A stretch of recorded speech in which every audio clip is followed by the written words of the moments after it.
ఇవాళ electronic media print media మిత్రులందరికీ కూడా నా నమస్కారాలు తెలియజేస్తా ఉన్నాను. ఇవాళ హుజరాబాద్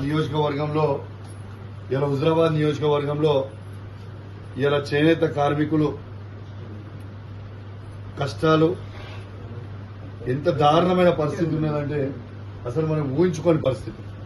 ఇవాళ నేను ఒక సొసైటీకి వచ్చిన జమ్మికుంటలో వాళ్ళ గోడౌన్కి వచ్చి ఇన్స్పెక్షన్ చేస్తే ఇప్పుడు దాదాపు ఈ ఒక్క గోడౌన్లోనే దాదాపు 84 లక్షల రూపాయల స్టాక్ ఉన్నది.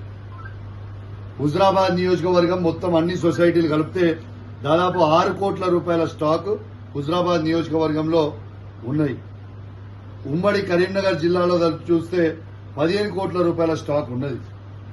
ఇలా వాస్తవంగా చేనేత కార్మికులకు ఇబ్బంది కావద్దని కేసీఆర్ గారు అద్భుతంగా ఆనాడు వీళ్ళకి పని కల్పించి, వాళ్ళు వేరే పని చేయలేరు కాబట్టి వాళ్ళకి అద్భుతంగా పని కల్పించి వాళ్ళ స్టాకులు కొనుక్కొని టైం టు టైం వాళ్ళకి పేమెంట్లు వేసే పరిస్థితి ఉండేది. వాళ్ళకి ఆ రోజు దురదృష్టవశాత్తు ఎవరైనా జరిగిపోతే వాళ్ళ కుటుంబానికి ధైర్యం ఉండాలని చేనేత బీమా కింద 5 లక్షల రూపాయలు ఆనాడు కేసీఆర్ గారు ఇచ్చేది.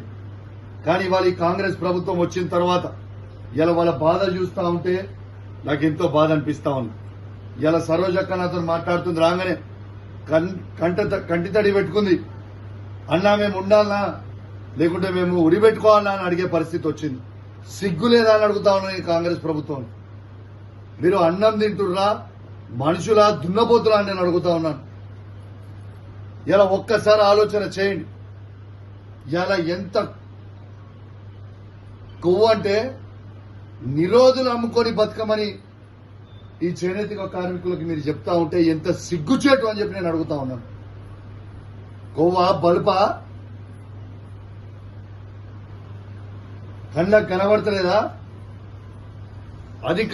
అధికార కొవ్వు ఎక్కిందా మీకు? ఇంత బల్పా చేనేత కార్మికులు అంటే ఇంత చిన్న చూపుగా చూస్తా ఉన్నారా? ఇవాళ వాస్తవంగా చెప్పాలంటే ఇవాళ వాళ్ళ మంత్రి దగ్గర పోతుంటే సిగ్గుచేటు. ఇవాళ మా రమేష్ గారు చెప్తా ఉన్నారు, మా మంత్రి అయిన తుమ్మల నాగేశ్వరరావు దగ్గరికి పోతే ఆయన ఏం చెప్తున్నట్టే, ఇది నాకు సంబంధం లేని షాకిచ్చిర్రు, నాకు దీంట్లో ఏం అర్థమైతలేదు, ఇది ఏం కొనాలేమి, ఇది ఏమున్నాయి, ఇట్లాంటి కొనేటి ఏమేమి లేవు అని చెప్తుంటే సిగ్గుందా అండి? మీరు ఒక సీనియర్ మంత్రి ఇట్లా ఒక్కదాన్ని మాట్లాడడానికైనా మీకు సిగ్గు అనిపిస్తలేదా? ఇది ఏమి పద్ధతి అని నేను అడుగుతా ఉన్నాను. నేను ఒక్కటే చెప్తా ఉన్నాను, ఈ కాంగ్రెస్ ప్రభుత్వాన్ని డిమాండ్ చేస్తా ఉన్నాను, వెంటనే రాజకీయాలు పక్కకు పెట్టుర్రి. రాజకీయాలు ఇలా ఉంటే రేపు పోతే రాజకీయం కాదు. ఇవాళ చేనేత కార్మికుల కష్టం చూడండి, వాళ్ళ మానవత్వం చూడండి. ఇవాళ వాళ్ళు కష్టపడి పని చేసుకుంటే వాళ్ళ ఆత్మహత్య చేసుకునే పరిస్థితి ఉంది.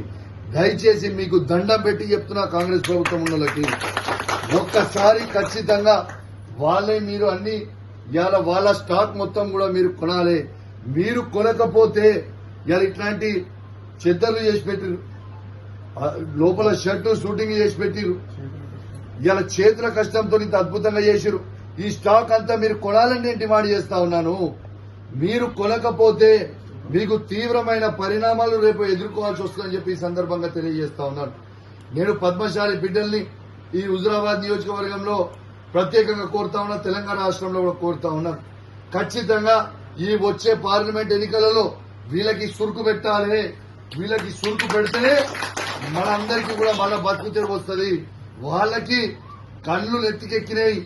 వాళ్ళు ఏమంటారండి కాంగ్రెస్ వాళ్ళు, ఇన్ని రోజులు దొబ్బి తిన్నా సరిపోదా అని మాట్లాడుతున్నానే, నిరోధులు అమ్ముకోమని అంటాడానే. సిగ్గు లేదు, శరం లేదు, ఇంత బల్బా మీకు? ఖచ్చితంగా నేను చెప్తా ఉన్నాను, నేను మా హుజరాబాద్ నియోజకవర్గ చేనేత కార్మికుల తరఫున డిమాండ్ చేస్తా ఉన్నాను. ఖచ్చితంగా మా నియోజకవర్గంలో ఉన్న 6 కోట్ల రూపాయల స్టాక్ ని వెంటనే కొనాలి.